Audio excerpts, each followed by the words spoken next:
चांद के दो टुकड़े होना, नबी सल्लल्लाहु अलैहि वसल्लम का मोज्जा। बहुत समय से गैर मुस्लिम भाइयों को मुस्लिमों के इस विश्वास का मजाक उड़ाते देख रहा हूं कि नबी सल्लल्लाहु अलैहि वसल्लम ने चांद के दो टुकड़े कर दिए थे। ये लोग कहते हैं कि मुसलमान बार बार इस्लाम धर्म को विज्ञान पर खरा उतरने वाला धर्म बताते हैं, पर इस्लाम में जो लिखा है कि चांद के दो टुकड़े होने और नबी के द्वारा बिना किसी विमान के आकाश की सैर जैसी इन अवैज्ञानिक बातों के जरिए इस्लाम भी झूठ और अंधविश्वास फैलाने वाला धर्म है। लेकिन पहली बात तो हम इन भाइयों से यही कहेंगे कि इस्लाम को फैलाने के लिए अल्लाह और रसूल सल्लल्लाहु अलैहि वसल्लम ने चमत्कार दिखाने का सहारा नहीं लिया, बल्कि इस्लाम फैला है मोहब्बत और नरमी के कारण। लेकिन आप कुरान और हदीस पढ़ेंगे तो पाएंगे कि नबी सल्लल्लाहु अलैहि वसल्लम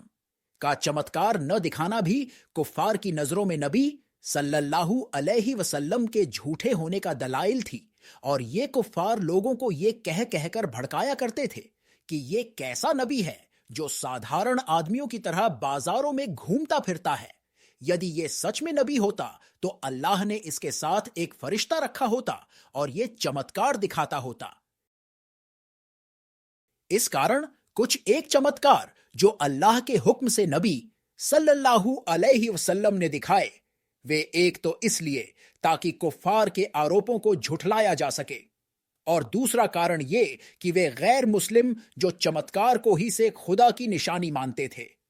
और झूठे जादूगरों के जादू के कारण ही उन्हें खुदा का साथी मानने लगे थे, वे लोग भी अल्लाह के द्वारा किए गए सच्चे चमत्कार को देखकर ये जान लें कि मोहम्मद सल्लल्लाहु अलैहि वसल्लम खुदा के सच्चे नबी है।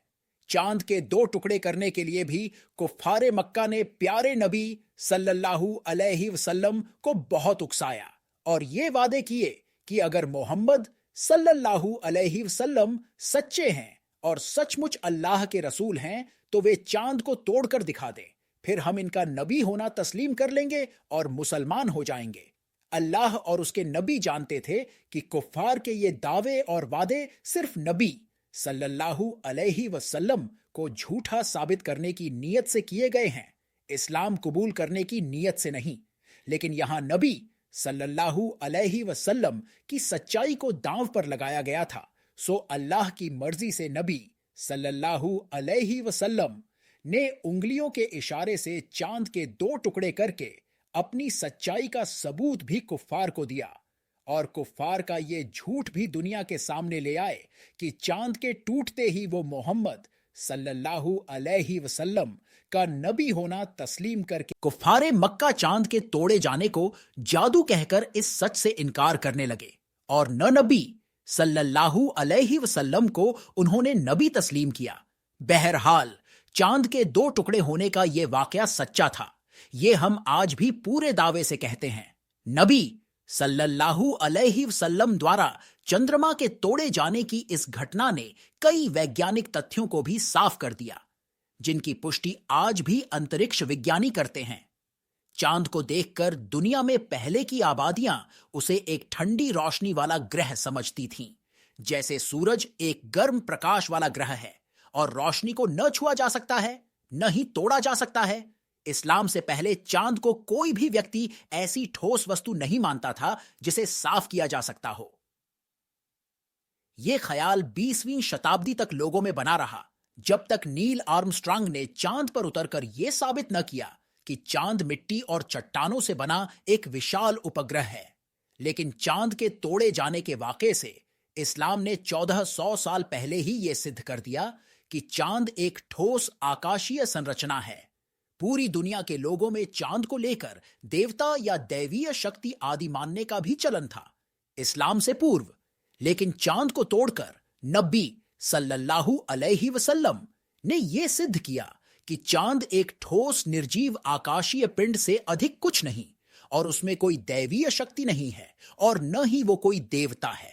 दुनिया भर के अनेक गैर मुस्लिम अब तक चांद में दैवीय शक्तियों का वास समझते थे, लेकिन अपने इतिहास से लेकर आज तक मुस्लिमों ने ऐसा अंधविश्वास चांद के विषय में कभी नहीं रखा। चांद के टूटने के मुस्लिमों के इस दावे ने इस संभावना को भी दुनिया के सामने रखा कि यदि 1400 साल पहले चांद को तोड़कर जोड़ा गया था, तो इस बात के चिन्ह आज भी चांद की सतह पर मिलने चाहिए। आज हमारे पास नासा द्वारा लिए गए चांद की सतह के कुछ चित्र हैं, जिनमें चांद की सतह पर एक विशाल दरार दिखाई पड़ रही है, जैसे किसी टूटी हुई चीज दोबारा जोड़कर रखने पर बन जाती है। हम जानते हैं कि विरोधी इस दरार के चंद्रमा की सतह पर होने के भी अलग अलग कयास निकालेंगे, पर चांद के टूटने की बात नहीं मानेंगे। पर इस्लाम में चांद के टूटने के विश्वास का मजाक ये लोग तब उड़ा सकते थे जब चांद पर ऐसी कोई दरार न मिली होती। इस दरार के पाए जाने के बावजूद यदि लोग चांद के टूटने की संभावना पर विचार न करें, तो इसमें उन लोगों का ही नुकसान है। बहरहाल, जो लोग चांद के टूटने को इस्लाम का अंधविश्वास साबित करना चाहते हैं, वे अपनी इस बात की चांद कभी नहीं टूटा था, इस बात को सिद्ध करने का कोई सबूत नहीं दे सकते। लेकिन चांद टूटा था, इस बात का एक बड़ा सबूत मुस्लिमों के पास जरूर है। मुझे उम्मीद है कि आप वीडियो को लाइक करके ज्यादा से ज्यादा लोगों को शेयर करेंगे।